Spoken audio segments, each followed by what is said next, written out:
गया जिले का दिघौरा गांव, जहां लोकतंत्र की आवाज पर गोलियों की गूंज भारी पड़ती सुनाई दी। पूर्व मंत्री डॉक्टर अनिल कुमार पर चुनाव प्रचार के दौरान हुआ जानलेवा हमला, पत्थर चले, गोलियां चली और सवाल था कि क्या बिहार फिर लौट रहा है उस दौर में जहां राजनीति नहीं बल्कि हिंसा तय करती थी कि आखिर सरकार किसकी होगी। इस बार जंग सिर्फ कुर्सी की नहीं, यह लड़ाई लोकतंत्र के साख की बन चुकी। ये कहानी उस चुनावी शाम की है जब बिहार का लोकतंत्र गोलियों के साए में फिर से कांप उठा। नमस्कार, आप देख रहे हैं सत्य भारत टाइम्स और मैं हूं आपके साथ विरूपाक्ष कौंडिन्य। बिहार विधानसभा चुनाव का तापमान रोज बढ़ रहा। टिकारी विधानसभा में एक ऐसी घटना हुई है जो हर किसी को हिलाकर रख देगी। गया जिले के दिघौरा गांव में हिंदुस्तानी आवाम मोर्चा यानी हम के प्रत्याशी और पूर्व मंत्री डॉक्टर अनिल कुमार पर जानलेवा घातक हमला हुआ।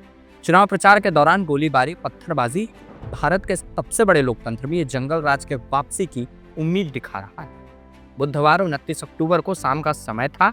डॉक्टर अनिल कुमार अपने समर्थकों के साथ कोंच थाना क्षेत्र के दिघौरा गांव में चुनाव प्रचार कर रहे थे। स्थानीय लोगों से सड़क निर्माण को लेकर सवाल जवाब का सिलसिला शुरू हुआ, लेकिन देखते ही देखते तीखी बहस से स्थिति हिंसक हो गई। अचानक असामाजिक तत्वों ने फायरिंग शुरू कर दी। गोलीबारी और पत्थरबाजी शुरू हो गई। करीब 50 से 500 गांववासियों की भीड़ उमड़ पड़ी। अनिल कुमार के काफिले की कारों को पत्थरों से तोड़ा गया। उनके 8 वाहन बुरी तरह से क्षतिग्रस्त हो गए। डॉक्टर अनिल कुमार भी काफी गंभीर रूप से घायल हुए। उनके सिर में चोटें आई, हाथ टूट गया।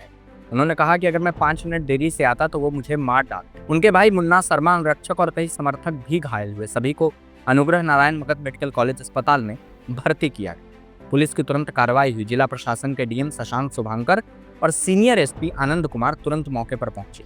पूरे गांव को पुलिस छावनी में तब्दील कर दिया गया। 9 आरोपियों को गिरफ्तार किया गया। बाकी हमलावरों की तलाश चल रही है। इस घटना के बाद सियासत गर्मा चुकी है। केंद्रीय मंत्री और हम के प्रमुख जीतन राम मांझी ने सोशल मीडिया पर तीखी प्रतिक्रिया की। मांझी ने कहा कि विपक्ष की कायरता और हताशा का जीता जागता उदाहरण है। राजद के लोग बिहार को बंगाल बनाने की कोशिश कर रहे हैं। अनिल जी के ऊपर जो हर पत्थर चला है उसका जवाब बिहार की जनता वोट के चोट से देगी। हमारे लिए लोकतांत्रिक तरीका ही एकमात्र रास्ता है। अब सवाल यह है कि क्या यह राजनीतिक हिंसा का नया चेहरा है? क्या चुनावी प्रक्रिया में पड़े इस जहर को निकाला जा सकेगा? बिहार की जनता को अब इन सवालों का जवाब वोट से ही देना होगा, क्योंकि कहीं ऐसा ना हो कि यह घटना बिहार के चुनाव में एक आम पहलू बनकर रह जाए। इन खबरों पर बाकी अपडेट्स के लिए आप बने रहे हमारे साथ और देखते रहें सत्य भारत।